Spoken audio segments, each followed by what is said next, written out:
যে বিষয় নিয়ে আলোচনা করব তা অত্যন্ত লজ্জার। গোটা বাংলার মানুষের জন্য আজকে এক লজ্জার দিন, যেখানে বাংলারই কিছু মানুষ যারা দুর্গত, যারা আক্রান্ত, যারা বন্যায় দুর্গত, তাদের জন্য তাদের ত্রাণ দিতে গিয়ে আক্রান্ত হতে হলো, রক্তাক্ত হতে হলো বিরোধী সাংসদ বিধায়ককে।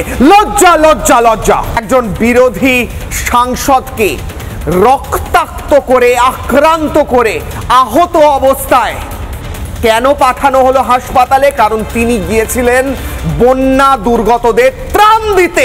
ছি ছি ছি! রাজ্যের মুখ্যমন্ত্রী উত্তরবঙ্গে যাওয়ার আগে বিজেপির যে দল পৌঁছেছিল সেখানে শ্রমিক ভট্টাচার্য বিজেপির রাজ্য সভাপতি যেমন ছিলেন, তেমনি খগেন মুর্মু ছিলেন বিজেপি সাংসদ, তেমনি ছিলেন বিজেপি বিধায়ক শঙ্কর ঘোষ।